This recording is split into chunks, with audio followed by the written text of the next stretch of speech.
You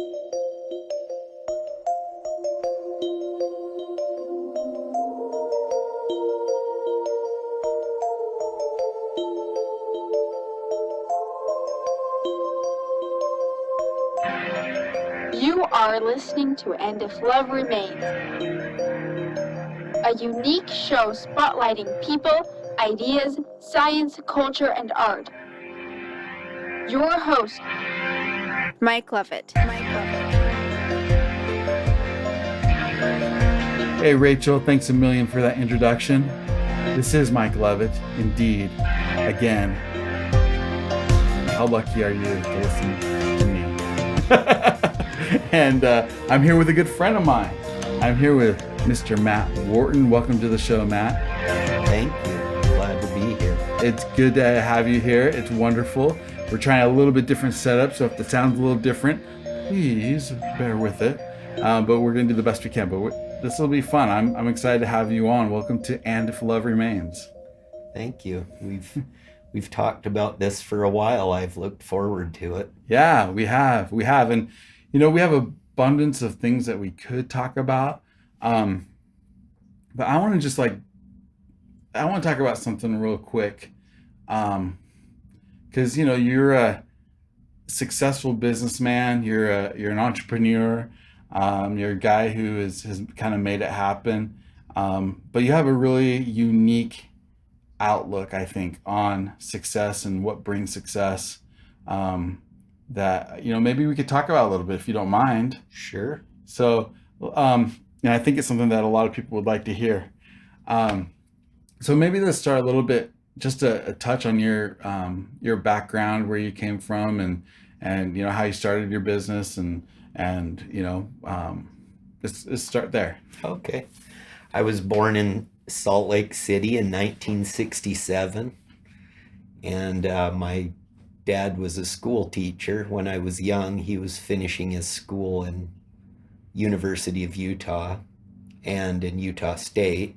So we lived in Logan for a little while. Okay. And then he took his first job in Idaho Falls, Idaho. So most of my young years I spent there up till the second grade. And then we moved back to Utah, and we lived in a little town called Price, and it was a coal mining town. And I found that town to be very interesting. There was a lot of geologic formations there, and we had these mountains that had shale and slate, and we would find fossils of plants and little critters. And Yeah. my mom and dad gave me some freedom to go out and play and have fun in the outdoors during that time. And then after the fourth grade, my dad took another job in Idaho, and so we moved back to a town called Aberdeen, and we spent the next 12 years there. My family did. I graduated from high school, and then I went to 2 years of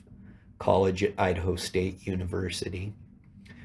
At the end of that second year of college, my dad came and picked me up from the school at the very last day. Right, I had just finished my last final, and he came to pick me up, and he said, "Hey Matt, we're going to Arizona." I'm like, okay. So he literally loaded my bags and all my things from college, and we headed off, and Wow. we left at about 2 p.m, and we landed up in the White Mountains at about 2 a.m. So, and the reason why we did that is because my dad, even though he was a school teacher, he would moonlight in the summer times of doing construction and building. And he has 2 twin sisters that live here in Mesa, and they wanted to build a log cabin. Okay. So they had purchased a piece of property in what's called Starlight Pines, and it's kind of between Clintswell and Flagstaff, up in that area. And so we went and helped build their cabin for them. Wow. And one of the unique features of the cabin is that at that time, the logs in Island Park, Idaho, had been killed by these tree beetles, and so there was a lot of dead stand logs. And so they would cut the lodgepole pines down, and then what they did is they milled them on two sides so that they were flat, 6 inches thick. And then my job for that summer was to skin the bark off the trees by hand with a draw knife, like they used to do in the 1800s. So old school, baby. Needless to say, I was in superb physical condition at the end of that summer. And I helped my dad build a beautiful log cabin for them. And that was one of my first experiences of doing a whole project from start to finish. My dad had built 4 houses during the summertime, his summer break during school. And I would always help him. But it was sporadic help because I was a kid. But by the time you've had a couple years of college, you're more mature and you're an adult. Right. And so keep in mind, time frame wise, this was in 1987. Okay. So right after that, that took us almost a year. And then I was called to serve on a mission for my church, and I left for 2 years to the exotic South Dakota Rapid City mission. And that's the mission that they would send all the guys to that they were a little worried might get into trouble, because there's nothing to do to get into trouble in South Dakota. So they figured I'd be safe there. Yeah. Just That's kidding. funny. Just kidding. I was a good missionary.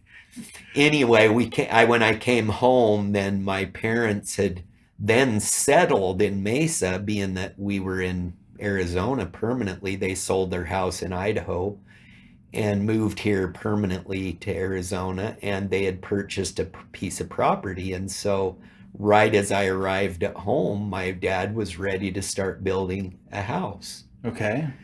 So it was going to be for him and my mom to live in. Yeah. And so we then commenced to build the house. And by that time, I was even a couple years older and much more serious and much more mature, and was really thinking about my future and how I was going to earn a living and so on and so forth.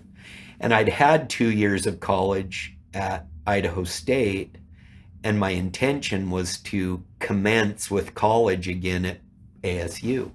Right. So I enrolled, and I went to about 3 weeks of college there at ASU, but the week before I had gotten married. And so I had financial responsibilities. Right. My wife wanted to be with me. I was... And this was before you had unlimited student loans to get... Yeah, I was paying for college. I had to pay for all my stuff. So I was working virtually full time and going to school. Wow. And I was working doing construction because my parents' house was finished by then and we'd moved them in. So I went to work for some friends of mine, and my cousin helped me to get a job, and it was doing insurance restoration work. So I was doing construction. And being that I was going to teach was my profession that I was shooting for, I realized that teachers were not well paid. Yeah. And I quickly realized that I could make much more money doing construction and providing that service for people than I would be able to make if I was to become a teacher. Yeah. And the demand of going to school and working and earning money and being with a new bride, and she got pregnant with our first daughter almost immediately. So there was a lot going on. Right. And so I approached my boss and I said, hey, I'm going to quit school. I was prayerful about that, and I felt like that would be a good thing for me to do. And I have never looked back. Yeah. So I get a lot of teaching opportunity from church, so that fulfilled that need. And then I was an artist. I had an art minor at college, so doing construction, there was a lot of opportunity for me to be an artist Oh yeah, too. do design and do, yeah. Yeah, building showers and doing tile work and all of that. There's two things I want to touch on just on your story that you went, as you and I have discussed. We've been friends for a long time. So I want to kind of touch on this. And the first thing is, you love the idea of being able to build something that's real. You love the idea of being able to build something. Period. Like Oh yeah, you seem to get great joy from that. I do. And then the second thing is what you said just earlier is serving people through construction. And I don't think a lot of people think of their jobs in or out of construction, but they don't think of it as like the service that they provide. So maybe touch on those two things if you don't mind. Sure. Yeah, there's no better feeling than being beat tired with a check in your back pocket at one with the seat in your truck, driving home with a great attaboy from your customer because you just took their house from what they considered mediocre at best or lower to the vision that they had in their mind. And when you're able to produce and accomplish that for someone and they really express their gratitude and their acceptance for what you've done, there is a great feeling that goes along with that. And you can look at what you did and it's a piece of artwork every time. Yeah. Because you've improved it. And for some reason, I seem to have a propensity for knowing how to do it, how to produce it quickly, and I instinctively know what the tolerances are for what's acceptably good or what is not necessary. Yeah. Let's put it that way. Because sometimes when people do construction or do artwork, they spend huge amounts of time and they don't know what's good enough or what isn't good enough, and they're confused, or they're quick and sloppy and they don't go to the right amount of detail. There is a fine line, and I, as a songwriter, I understand that too. Like, Right. At what point is the song done? At what point is the project done? And because you can work on it forever. You either run out of time. That's the joke in art, is that you don't finish, you just run out of time. Yeah.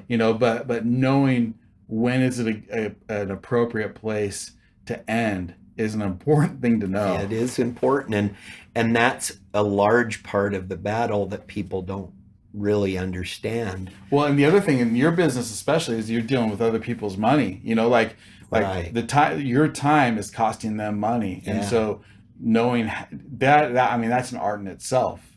Yeah, they have to feel that the value of what they've paid for is what they're getting. Right. And when they see you going to the extra mile to complete every detail, and that those details are done well, Yeah.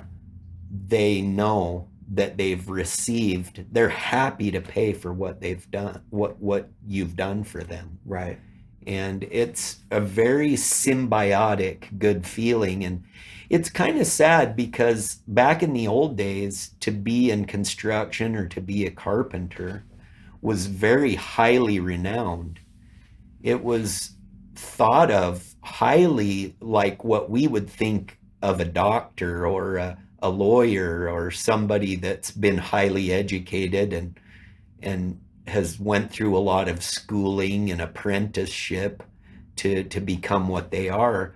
But for some reason in our modern world, there's less, how can I put it? People don't recognize or acknowledge the value Yeah. of someone that knows how to do something, and there's a trend in our society right now where there's very few people that are interested in doing construction.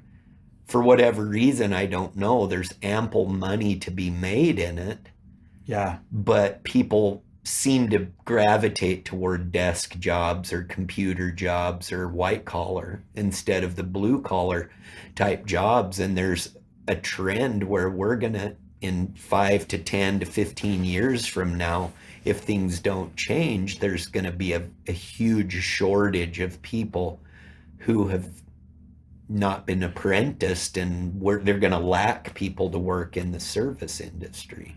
And I think there's something you said it earlier that I think a lot of people haven't, maybe a lot of people, I don't know, but having the feeling of being beat tired and having a check in your pocket. I mean, that was such it was poetry what you said. It was beautiful, but having that feeling of putting in a really hard day's work, sweat on the brow, dirt under the fingernails.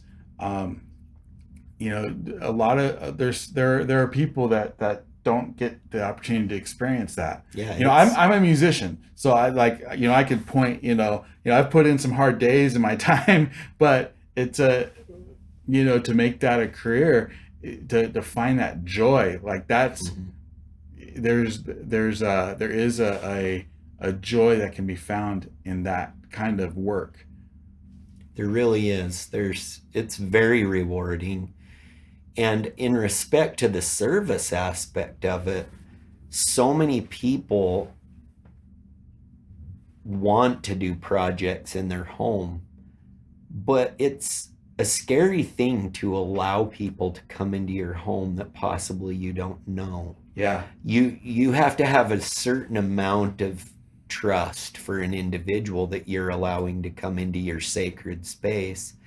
So I feel like that's another area where I've been able to succeed in, is that I'm able to put people at ease fairly rapidly. They quickly see that I know what I'm doing, and they feel confident that they're going to get the value that they're looking for and that the end product is going to be proper. And not only that, but they aren't compromising themselves in that they're going to have something stolen or right, something inappropriate is going to happen. And so what's ended up happening over the years is that I've gotten a reputation. I hope I don't sound braggadocious, because I'm not like that. I am proud of myself, but yeah, I don't feel like I'm anybody particularly special. But I have had a lot of success that I'm appreciative of, and people have continued to call and told people about me. And so now I've literally went from where I used to work on my own, did all my own stuff, and then I hired a helper and trained my helper how to do things. And then he got one of his friends to come and work, and then his brother, and then I trained them and they became a whole crew. And it got to the point where I was just going to get lunch sometimes and going and fetching materials for them at Home Depot, and then I would just give them guidance.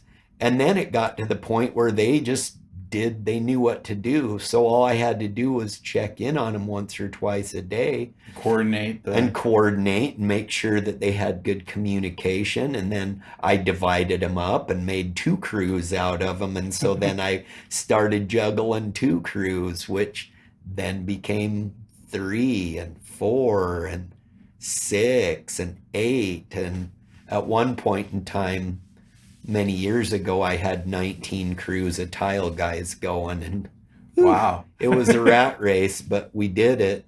Then the economic downturn occurred. Right, this was before 2008. Yeah, it was 2008. Yeah. So during that time, that was an interesting time that everything tanked down, and I obviously didn't have enough work to do to keep all of those crews busy, but I started to work with my favorite crews. Mm-hmm. And I had enough work to keep about 3 or 4 crews going through that whole time. But I had the privilege of putting my bags back on and actually getting down and going back to work. So all through those years, for about 6 years, I worked just as hard as I ever had physically. Yeah. And not only did I work, but I ran crews on the side from a distance. So I had to look at new jobs, bid them, do my job, watch the other guys' jobs. But it worked great. We weathered the storm. We weathered through it. We emerged, and I've kept on rolling in business from that time. So you never know what's around the next corner. We don't know where things are going, but for thus far, it's been very good. And that's the other thing. As an entrepreneur, and I can very much relate to this, you do at times always feel like you've got one foot on on an ice block and another foot on a banana peel. Like you never know what the next day is going to come. Something's when it is to be, it's up to me. That also means that when the truck blows up, like that's your cash. That's got to take care of it. When a crew screws something up, that's your money that you've got to take care of. How do you negotiate those the unknown in your mind? Because it really is a mindset more than I think even more than being prepared. It's a mindset of faith, to be an entrepreneur. Absolutely. And I'm glad you brought that up because I've never been trained as to how to run a business. It's been school of hard knocks all the way. And one bit of advice was get a good bookkeeper. Yeah. So I got a great bookkeeper. But aside from that, it is a connection directly with God that allows me personally to function in the way that I do, because there are literally days when I don't know what to do first and what order of things to do. There's so many things that are coming at me so fast that it becomes confusing. And I literally every morning pray and I ask my Heavenly Father to guide me in my directions as to how I govern my affairs. Because like you say, there are always things that occur that are unbeknownst. Yeah. Sometimes my guys make boo-boos and we have to go in and fix them. And so I've paid them to do the work, and then I have to either buy new materials or pay somebody else or lose the time that they would be on another job. So there's and sometimes the phone doesn't ring. Sometimes I thank goodness, knock on wood, I've never had to deal with that too much. For whatever reason, I've always had. Talk about that though. I think there is, a lot of people would say luck, and I think I have no problem with saying, people are lucky. I'm okay with that. But I also think that you can put yourself in the way of luck, and you can, and so talk about I could talk about myself and how people, feel like they feel comfortable calling me for my work. But I want you to explain, again, it's a mindset of faith, knowing that phone will ring, and that the seeds that you throw out there will be harvested somehow. Yeah, there's a lot to be said for kinetic energy and momentum. Oh, yeah. So those two principles I rely on a lot. And there's always acceleration from a point of being completely stationary to a velocity. And so I had to start from a stationary point. And call this esoteric if you want to, but as you create a clearing mentally, physically, and spiritually, and prepare yourself to do a task, then that emanates out from you in a invisible way. And there's maybe clues and hints that you're giving to people on the way, but you just build a little bit, like little by little by little. And pretty soon, I like to use you twist the rubber band up and you keep twisting and you keep twisting, because it'll even knot up on itself a little bit. But, when we had little cars and things when we were kids, we'd twist up the rubber band and then it would make the car go, you know. So we twist up our rubber band, and there's a certain amount of momentum and kinetic energy that one just cannot start like that and have a large business where you're running millions of dollars a year. Right. You have to start somewhere smaller and be educated and ease your way into that. And so for whatever reason, that's occurred for me. And I think being consistent, like my life is very methodical and very routine oriented. Like I do the same thing every day. Every week is very rigid. Mm-hmm. I get up at 5 a.m. and I'm on my jobs and in my office by 6, and I'm the first guy to be working and I'm the last guy to be working every day. And my guys, my workers, my customers, they just have a trust that I'm going to be there, that I'm going to help them. Because not only am I serving my customers, but I'm serving my guys too, because they are my stewardship, and I have to make sure that they have work every day, that they have a paycheck every week, and that we're orchestrating and producing the work in such a way that the timing is going to land to be able to have all of that happen just right. And it takes a very concerted effort to make that occur every day. Right. And every week and every year. So there's something too that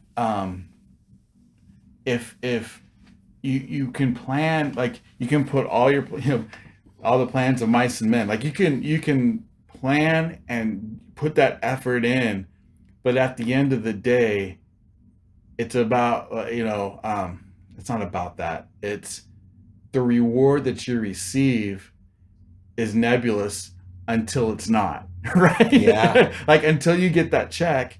Yeah. It's everything you do is an act of faith. Everything that you do is like, okay, it's you have an agreement, but it's still like everything you do is about a matter of trust, both between you and the customer, you and your guys. I mean, I think that's a powerful thing. It's interesting that, once again, the esoteric nature of this. I have often thought of the children of Israel as they walked through the desert when Moses brought the children of Israel out of Egypt. And for a period of time, they ate the manna. And the Lord told them that you guys, 6 days of the week, you can go out, you collect your manna, and that's your food for the day. And so some days they would try to collect more manna than they needed for the day.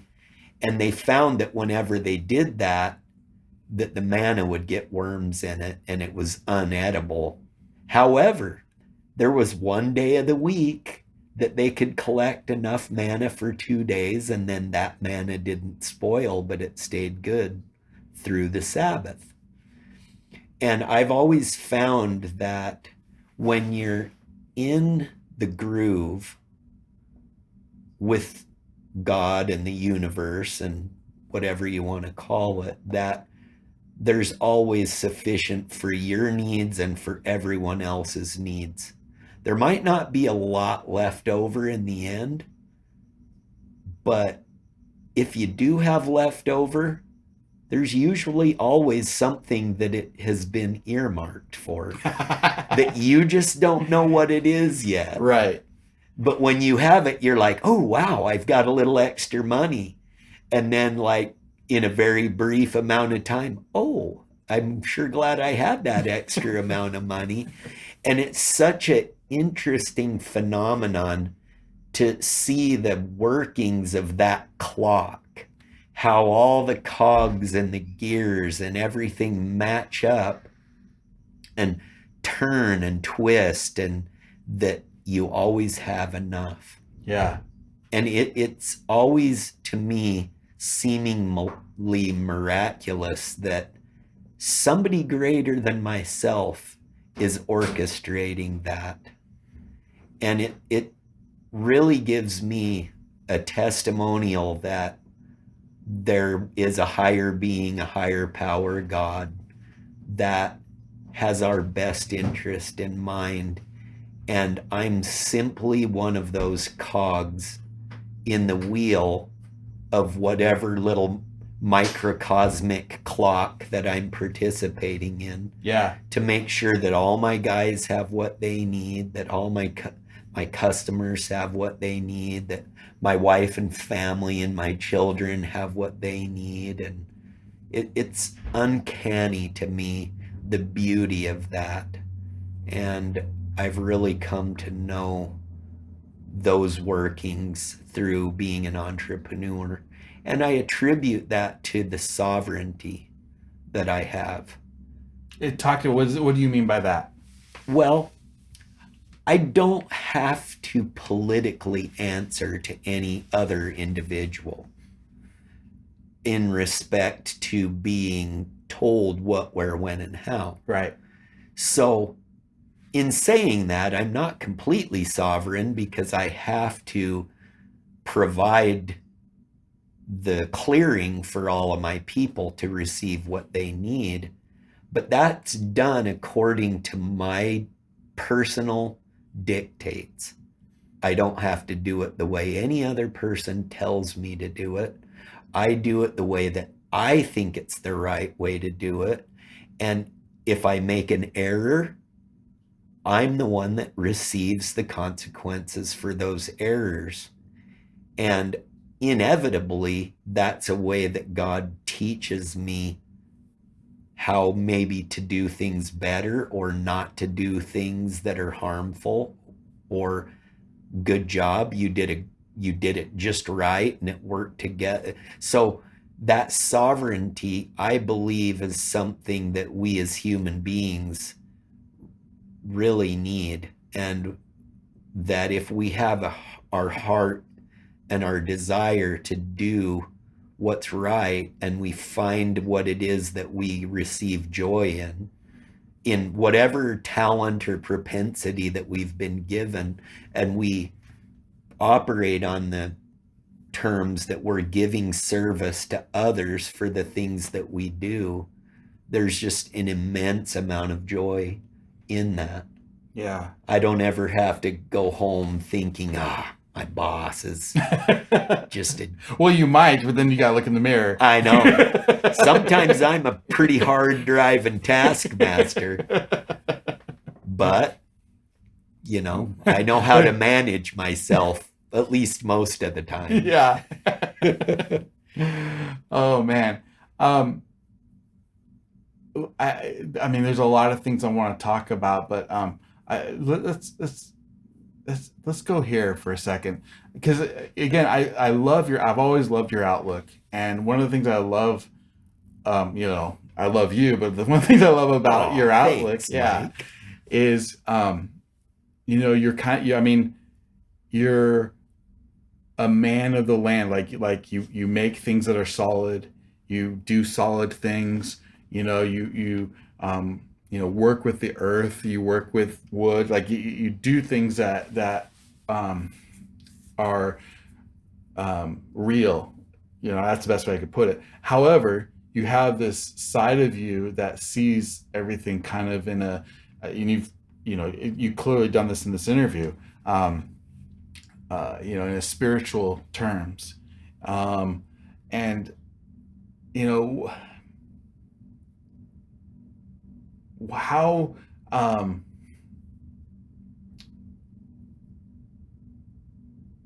how does that help you to make decisions on a day-to-day basis? How does that affect the decision making that you have having that perspective? Yeah, that's an interesting question. I usually, to be honest with you, I try to take myself and my selfish desires out of the equation.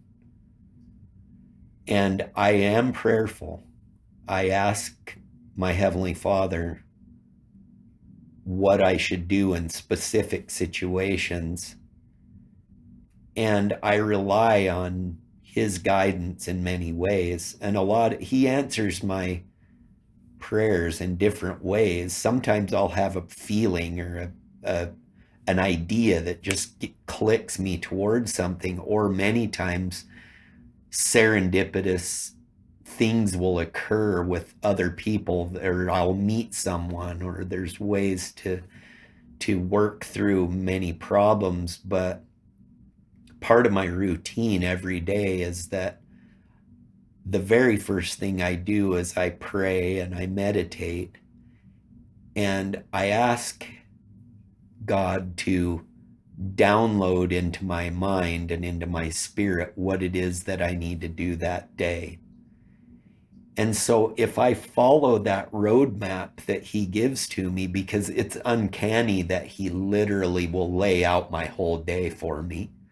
And I have to give myself some credit because it is the workings of my mind and the care that I have about things, coupled that He trusts you to give you that roadmap, but you're going to actually do your best to try to follow it. True. That's a big deal. And I do. And I it's been very valuable. So a lot of times decisions are somewhat made for me already just because of the circumstances, and that I've been in tune and on the path that I'm supposed to be.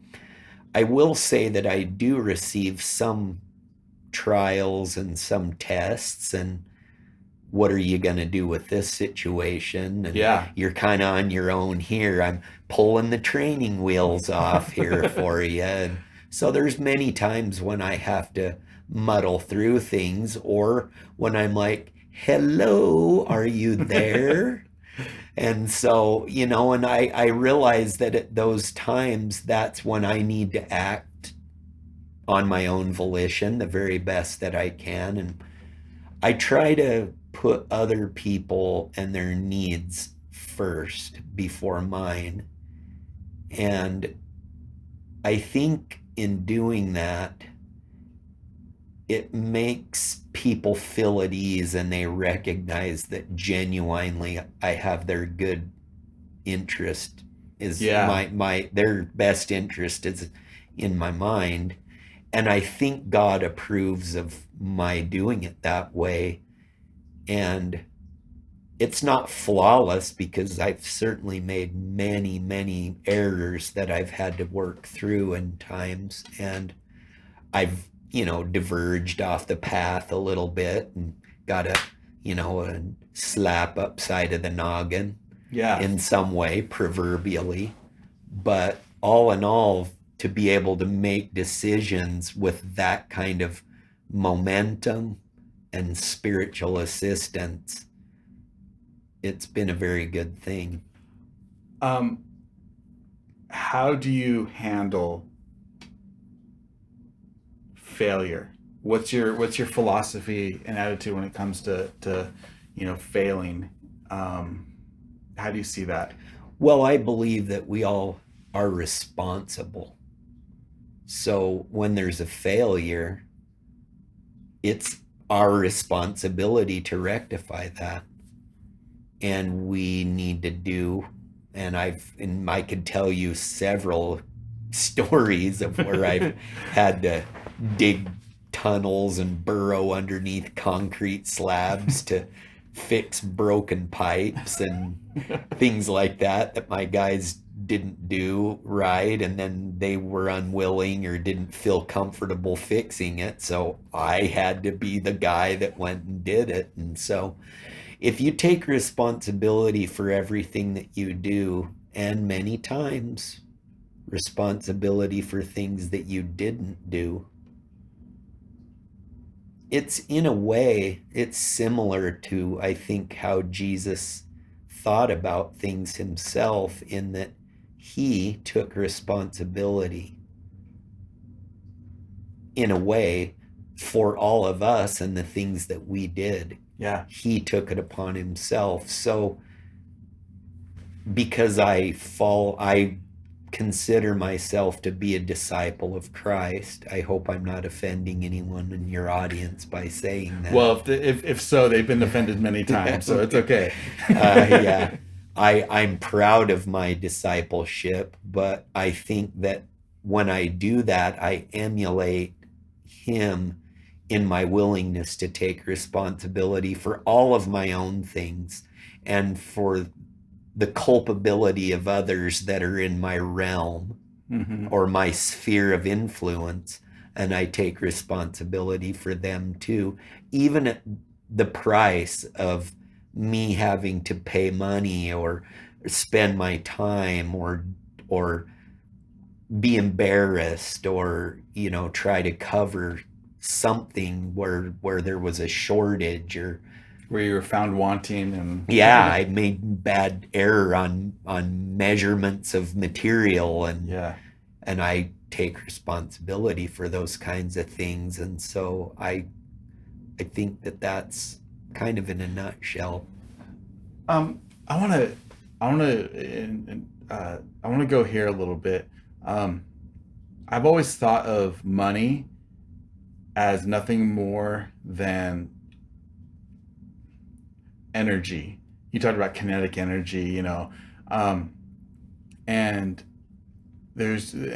always thought of it as like stored energy, like a battery, and then you can use it to like create more than, like, I could hire somebody to do more than what I could do because I have this money to do that.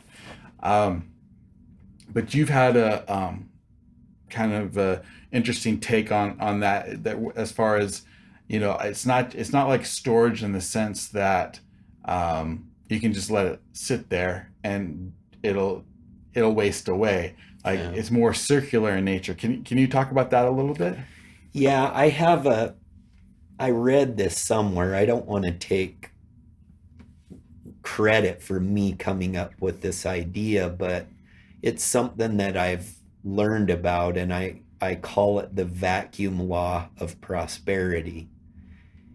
And money is a very interesting thing, and when you give money charitably that someone hasn't per se earned, you're just donating it to them. It's interesting that you create within your, once again, I'll refer to your sphere of influence, you create a vacuum because you're giving something away, and it literally on an esoteric level pulls in from another place to replace what you've given. And many times the universe is more generous than we actually are. So when you give, you receive, for whatever reason, more than what you give. And unfortunately, in our world, we have situations where we feel, it's illusionary, I think, that there's shortages. Right. And certainly there is momentary shortages, and we're like, oh my gosh, well, how am I Well, going to make there payroll this week? there And is yada scarcity. yada. Like my old saying, scarcity is real. Shortages only come from government. But Of course. but we can go into that another time. Yeah, that's a whole nother. We can do a whole podcast on that Yes, we topic. could. Several. Anyway, But I found money is esoteric in that way, and I don't want to oversimplify it, because really you do need to work and earn and deserve what you receive. And back in the old days, they had bartering systems. I think coinage and currency has been something that's been around for a long time. Yeah. But in essence, it's just money as a way to meter your bartering, Right. the system of bartering, because everyone has needs and everyone has things that they can give. So the money is just that gateway that allows there to be kind of some sort a of seamless yeah, transaction. it's I don't know, I can't think of the word I'm trying to say, but it's just like it's a way to gauge and monitor to make sure that we're receiving, because sometimes in bartering that system might be out of balance. If I have eggs and you have a telescope, I may not want a telescope, but you want my eggs. Like, how does that? Now you got to go find somebody with a telescope Exactly. to chase something that I want. Like, it gets it gets pretty complex. And so money is a way to rectify that complexity. And then unfortunately there are those who have learned how to manipulate that system to their advantage. And done in the right way, we all want to manipulate the system to our advantage, but not to the disadvantage of others. Yeah. And so as long as we're scratching someone else's back and they're scratching ours in a really evened out way, then you can have a good clean conscience. But you're saying that even more than that, like when you see, we often talk about the extra mile, like going the extra mile, and you never lack work. That's like one of the secrets to success is to always go the extra mile. But it kind of goes the other way. Like if you give the extra dollar, like that's one way to maintain your prosperity in a very strange way. Yeah, it's there's a lot of ironies in life, and that happens to be one of the ironies. You can think, when I talk about ironies, just believing in God is ironic because we can't see him, but we know he's there. Fasting, we go without food, but yet we need food. Faith is, we pay our tithes and offerings. All of these things are intrinsically ironic. Right. So we have to trust that when we give selflessly, that something somehow is going to return to us. Now, we might not receive it in the form of money. Right. It may come in some completely different way. We may have a different need that might not be able to be met with money. But when we're giving the extra that we have, then we will receive something somewhere in a respect of what it is that we need, because we all have needs and we all have desires that need to be fulfilled. And so I believe that when you get in that circle and have that momentum, I use that word again, momentum, that you will find your homeostasis, let's put it that way. That's interesting. Yeah. Your spiritual and physical homeostasis. Yeah. And it's always fluctuating. There's always little, bumps in the road, and, there's washes that the wagon has to go through and over. But ultimately, things come to us as we need. And I think of the 5th chapter of Matthew and the 6th chapter of Matthew a lot, where God knows all the hairs of our head and all the little sparrows and Yeah. the lilies and the flowers. They grow and they beautify things, and they don't have to take no thought for tomorrow, let tomorrow take thought. Seek first the kingdom of God, his righteousness, all these things shall be added unto you. I'm a very firm believer in those principles, and I've tested them and tried them over and over again in my life. And am I wealthy? Yes, I am. In the average of the world standards, I am. Relative to people that I associate with, I'm very mediocre, maybe less affluent than some people. But in my heart, mind, and according to what I desire, I have every single thing that I really hope for and desire. Yeah. God has provided me with. And I believe that was me driving that. And he's blessed me. That's powerful. Will you come again? Can we talk more about this and other things? Absolutely. My pleasure. That would be great. Matt, I want to apologize. I hope I didn't sound like I was tooting my horn. No pun intended.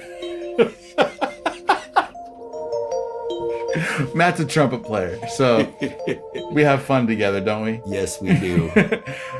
Well, Matt Wharton, thanks for being on And If Love Remains. Thank you, Mike. I appreciate it. My pleasure.